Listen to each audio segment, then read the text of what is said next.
Hi അസ്സലാമലൈക്കും. അപ്പം ഞാൻ പുതിയൊരു ചാനലൊക്കെ തുടങ്ങിക്കണം. അപ്പോൾ പറ്റുന്നവരൊക്കെ സപ്പോർട്ട് ചെയ്യാം.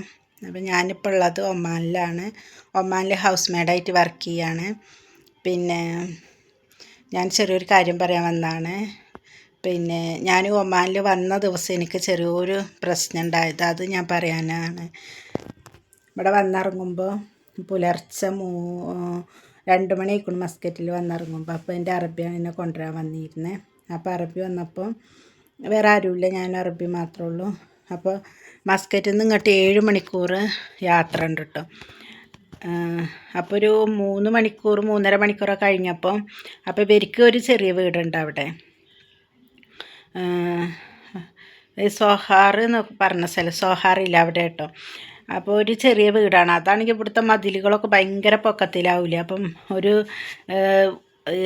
എൻ്റെ അറബി വണ്ടിയിൽ നിന്ന് കാറിൽ നിന്ന് ഇറങ്ങിയിട്ട് ഗേറ്റൊക്കെ പൂട്ടിക്കുക, ചാവിയൊക്കെ എടുത്ത് ഗേറ്റൊക്കെ തുറന്നു. ഞാൻ വണ്ടിയിൽ തന്നെ ഇരിക്കുക കേട്ടോ. അപ്പോൾ കഴിഞ്ഞപ്പോൾ പിന്നെ വണ്ടി ഉള്ളിൽ കയറ്റിയിട്ട് പിന്നെ ഗേറ്റ് ലോക്ക് ചെയ്തു, പൂട്ടി കേട്ടോ.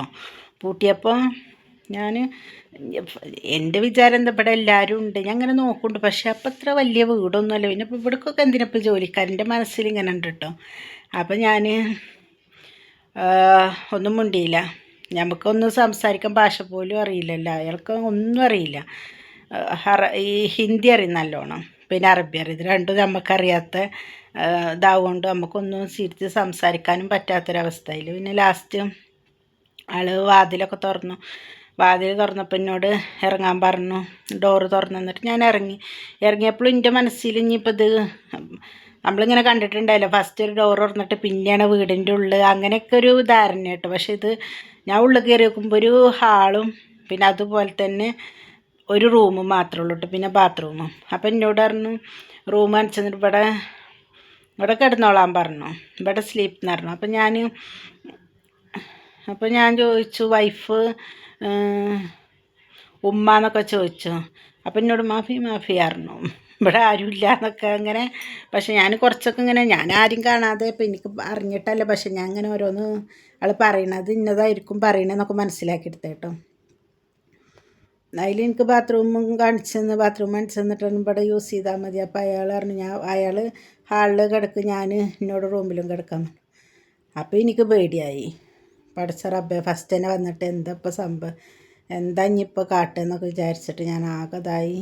പിന്നെ അപ്പോൾ ഞാൻ പറഞ്ഞു, ഞാൻ ഇവരൊക്കെ ചോദിച്ചപ്പോൾ ഇവരെ ആരും ഇല്ലയെന്ന്. പിന്നെ എനിക്ക് മനസ്സിൽ ഇവിടെ ആരും ഇല്ലയെന്ന്, പക്ഷേ ഗേറ്റും പൂട്ടി. അപ്പോൾ അതൊക്കെ കണ്ടപ്പോൾ എനിക്കൊരു പേടി. ഞാനെന്താട്ടി പുറത്തേക്ക് ഇറങ്ങിയിരുന്നു. എൻ്റെ പിന്നെ പെട്ടിയൊക്കെ എടുത്തിട്ട് ബാഗൊക്കെ എടുത്ത് ഞാൻ പുറത്തേക്ക് ഇറങ്ങിയപ്പോൾ എന്നോട് എന്നെ നോക്കണുണ്ട്. പക്ഷേ അയാൾ ചോദിക്കുന്നുണ്ട്, പക്ഷെ എനിക്ക് മനസ്സിലാവണമെന്നില്ല. അപ്പം ഞാൻ ഫോൺ ചെയ്യാൻ പറഞ്ഞു, എന്നെ കൊടുന്ന ആളോട് ഫോൺ ചെയ്യാൻ പറഞ്ഞു, അയാളെ വിളിച്ചു തരാൻ പറഞ്ഞു. അയാൾ ഒമാൻ തന്നെ ഉണ്ട്. അപ്പോൾ അയാൾ ഇങ്ങോട്ട് പറഞ്ഞു. അപ്പോൾ അയാൾ മലയാളി കേട്ടോ. ഇയാൾ വിളിച്ച് തന്നു. ഞാൻ പേരൊന്നും ഇവിടെ പറയണില്ല. അപ്പോൾ മലയാളിയാണ്, നമ്മളെ കോഴിക്കോട് ആ ഭാഗത്താണ് അയാളെ വീട്. അതിലെന്തായാലും അയാൾ ഫോൺ വിളിച്ചിട്ട് ഞാൻ പറഞ്ഞു, എന്താണ് നിങ്ങൾ ഇന്നെ ചതിച്ചാൻ കൊടുന്ന് പറ്റിച്ചാൻ കൊടുന്ന് അങ്ങനെ എനിക്ക് എൻ്റെ മക്കൾക്ക് വേറെ ആരുമില്ല, ഞാൻ മാത്രമേ ഉള്ളൂ, നിങ്ങൾ ഇങ്ങനെ എന്നെ പറ്റിച്ചാൽ എന്താ കാട്ട്, ഞാൻ അങ്ങനെ എന്നൊക്കെ കുറേ പറഞ്ഞിട്ട് ഞാൻ അയാളോട് കുറേ ചൂടായി.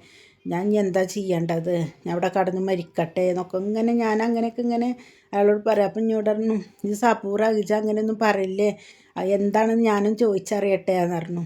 അപ്പം എന്നോട് ഫോണിൻ്റെ അറബി കൊടുക്കുക. ഞാൻ ഫോൺ കൊടുത്തപ്പോൾ ഇവർ സംസാരിക്കുന്നു.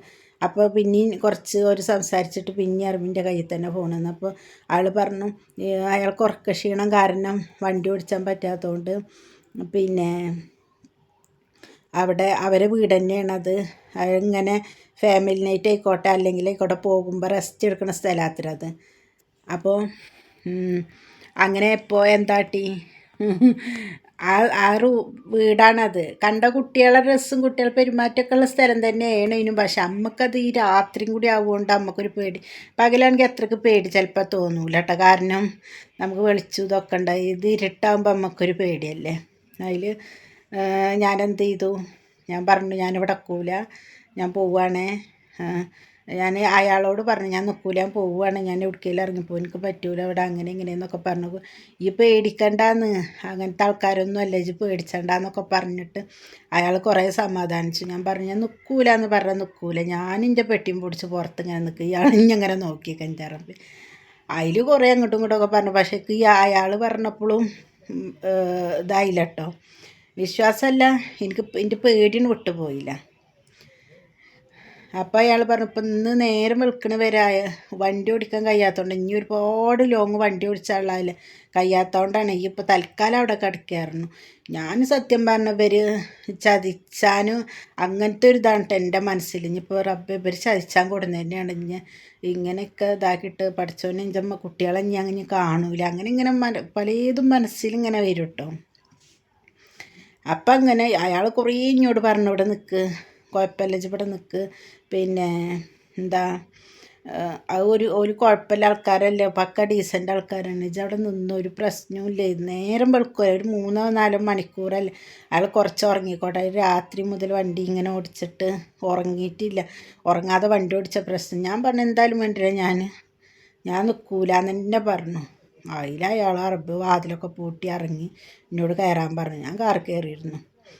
അതിൽ പിന്നെ വണ്ടിയിൽ നിന്ന് എന്നോട് പാസ്പോർട്ട് ചോദിച്ചു. ഞാൻ പാസ്പോർട്ട് കൊടുത്തു കേട്ടോ, ഇനിയിപ്പോൾ എന്തായാലും വേണ്ടില്ല വെച്ചിട്ട് പാസ്പോർട്ട് കൊടുത്തു. പക്ഷേ അയാൾ പാവട്ടോ.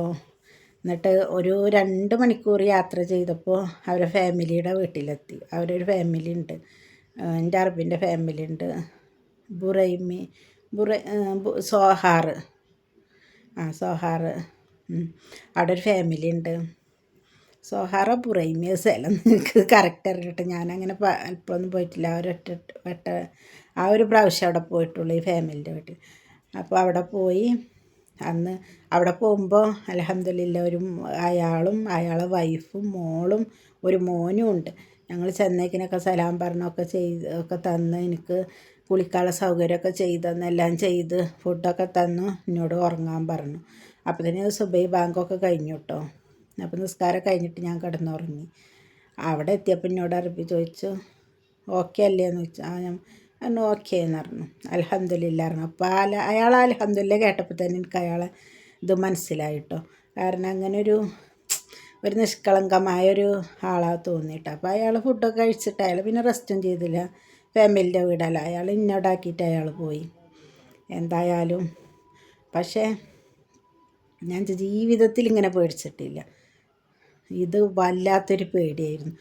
പക്ഷേ അൽഹംദുലില്ലാ അതൊക്കെ കഴിഞ്ഞ് എല്ലാം എൻ്റെ വിസയും കാര്യങ്ങളൊക്കെ ക്ലിയറാക്കി എല്ലാം കഴിഞ്ഞ് ഈ വീട്ടിലെത്തിയപ്പോൾ ഞാൻ ഒരുപാട് ഹാപ്പിയായി. കാരണം ഇവിടെ വന്ന് നോക്കുമ്പോൾ നമുക്ക് വേറൊരു വീട്ടിൽ വന്നാന്നുള്ള ഫീലിംഗ് ഒന്നുമില്ല. കാരണം എല്ലാവരും ഇവിടെ ഉള്ളവരൊക്കെ നമ്മളെ എന്താ നല്ല ഇതിലാണ് കാണുന്നത്, ഒരു കുഴപ്പമില്ല. സ്വന്തം എൻ്റെ ഈ അറബിയുടെ ഭാര്യ എന്നെ സ്വന്തം കൂടപ്പിറപ്പിൻ്റെ മാതിരി എപ്പോഴും പറയും സിസ്റ്ററാണ്, എൻ്റെ സിസ്റ്ററാണ് പറയും. അതേപോലെ ഉമ്മയിക്കോട്ടെ മാമയിക്കോട്ടെ, മാമി അങ്ങനെ തന്നെ സ്വന്തം ആൾക്കാരെ മാതിരിയാണ്, ഒരു വ്യത്യാസം ഒരു വേർതിരിവൊന്നുമില്ല. അൽഹംദുലില്ലാ ഹാപ്പിയായി. നിൽക്കാൻ പറ്റുന്നിടത്തോളം നിൽക്കണം ഇൻഷാ അല്ലാ. അപ്പോൾ എന്തായാലും ഹാപ്പിയായി. ഒമാനിൽ അതാണ് ഇവിടെ ഒമാനിത്തെ നാട്ടിൽ നിന്ന് തന്നെ വരുമ്പോൾ എന്നോട് കുറേ ആൾക്കാർ പറഞ്ഞു ഒമാനികൾ ഭയങ്കര സ്നേഹമുള്ള ആൾക്കാരെന്നൊക്കെ ആദ്യമേ പറഞ്ഞിരുന്നു കേട്ടോ. പക്ഷെ നമ്മളൊരു സിറ്റുവേഷനിൽ ഒരു ഇടങ്ങാറിൽ കുടുങ്ങുമ്പോൾ നമുക്ക് എത്ര നല്ലതെന്ന് നമ്മളോട് പറഞ്ഞാലും നമുക്കതൊന്നും അത് നമ്മളെ മനസ്സിൽ വരില്ലല്ലോ. അതുപോലെ ഇപ്പോൾ ഇതുണ്ടായത്. എന്തായാലും അൽഹംദുലില്ലാ സമാധാനമായി സന്തോഷമായി ഇങ്ങനെ പോയി. ഇപ്പം എന്തായാലും കുറച്ചായി ഞാൻ വന്നിട്ട്, പോണിടത്തോളം പോട്ടെ. അപ്പോൾ ഇത്രയേ ഉള്ളൂ മക്കളെ. അസ്സലാമു അലൈക്കും.